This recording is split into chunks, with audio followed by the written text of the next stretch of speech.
آنکھیں بڑی نعمت ہیں۔ یہ آنکھ ایک مشین ہے اور یہ اللہ تبارک و تعالیٰ کی ایسی نعمت ہے کہ انسان اس کا تصور نہیں کر سکتا، اور بے مانگے مل گئی ہے اور مفت میں مل گئی ہے۔ اس کے لیے کوئی محنت اور پیسہ خرچ نہیں کرنا پڑا، اس لیے اس نعمت کی قدر نہیں ہے۔ ان لوگوں سے جا کر پوچھو جو اس نعمت سے محروم ہیں، نابینا ہیں یا بینائی چلی گئی ہے، یا جن کے پاس یہ نعمت شروع سے ہی نہیں ہے، ان سے پوچھو کہ یہ آنکھ کیا چیز ہے۔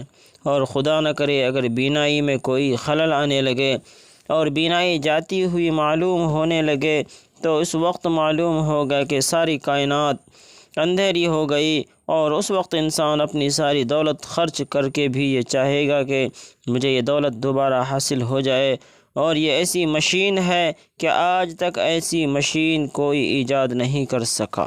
آنکھ کا صحیح استعمال کریں۔ اب اگر اس نعمت کا صحیح استعمال کرو گے تو اللہ تبارک و تعالیٰ فرماتے ہیں تو میں تم کو اس پر ثواب بھی دوں گا۔ مثلا آنکھ کے ذریعہ محبت کی نگاہ اپنے والدین پر ڈالو تو حدیث شریف میں ہے کہ ایک حج اور ایک عمرے کا ثواب ملے گا۔ اللہ اکبر۔ ایک دوسری حدیث میں ہے کہ شوہر گھر میں داخل ہو اور اس نے اپنی بیوی کو محبت کی نگاہ سے دیکھا اور بیوی نے شوہر کو محبت کی نگاہ سے دیکھا تو اللہ تعالیٰ دونوں کو رحمت کی نگاہ سے دیکھتے ہیں۔ جب اس آنکھ کو صحیح جگہ پر استعمال کیا جا رہا ہے تو صرف یہ نہیں کہ اللہ تعالیٰ اس پر لذت اور لطف عطا فرما رہے ہیں بلکہ اس پر اجر و ثواب بھی عطا فرما رہے ہیں۔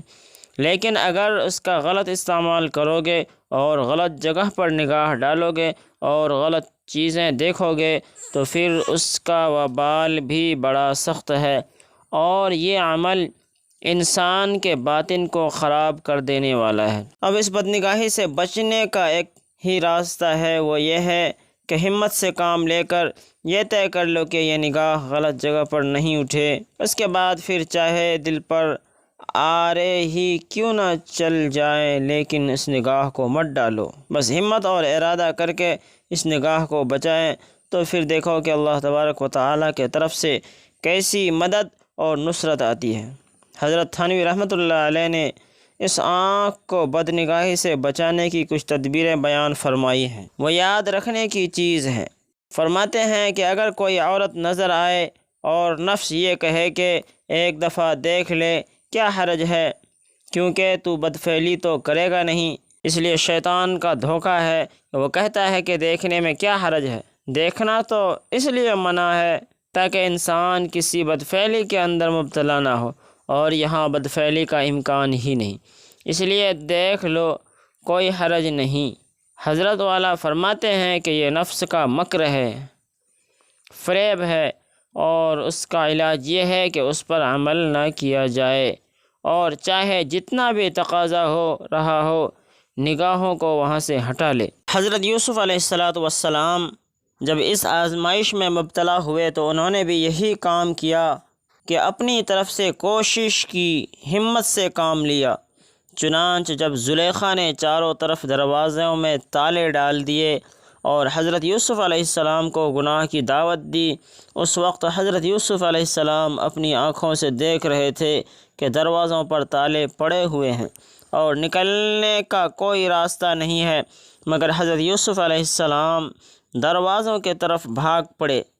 اب جب آنکھوں سے نظر آ رہا ہے کہ دروازوں پر تالے پڑے ہوئے ہیں تو بھاگ کر کہاں جائیں گے، راستہ تو ہے نہیں۔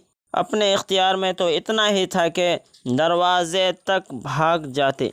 چنانچہ جب اپنے حصے کا کام کر لیا اور اپنے اختیار میں جو تھا وہ کر لیا اور دروازے تک پہنچ گئے تو اللہ تبارک و تعالیٰ سے یہ کہنے کے حقدار ہو گئے کہ یا اللہ، میرے اختیار میں تو بس اتنا ہی تھا، میرے بس میں اس سے زیادہ نہیں، اب آگے تو آپ کے کرنے کا کام ہے۔ تو جب آپ نے حصے کا کام کر کے اللہ تبارک و تعالیٰ سے مانگ لیا کہ یا اللہ باقی آگے کا کام آپ کے قبضے میں ہے، تو پھر اللہ تبارک و تعالیٰ نے بھی اپنے حصے کا کام کر لیا اور انہوں نے بھی دروازے کے تالے توڑ دیے۔ اسی بات کو مولانا رومی رحمۃ اللہ علیہ کتنے خوبصورت انداز میں بیان فرماتے ہیں۔ کہتے ہیں اگرچہ تمہیں اس دنیا کے اندر کوئی راستہ اور کوئی پناہ گاہ نظر نہیں آ رہی ہے، چاروں طرف سے گناہوں کی دعوت دی جا رہی ہے، لیکن تم دیوانہ اور اس طرح بھاگو کہ حضرت یوسف علیہ السلام بھاگے۔ تم جتنا بھاگ سکتے ہو اتنا تو بھاگ لو، باقی اللہ سے مانگو۔ بہرحال اگر انسان یہ دو کام کر لے، ایک اپنی استطاعت کی حد تک کام کر لے، دوسرے اللہ سے مانگے، یقین کیجئے دنیا میں کامیابی کا سب سے بڑا راز یہی ہے۔ اللہ عمل کی توفیق عطا فرمائے۔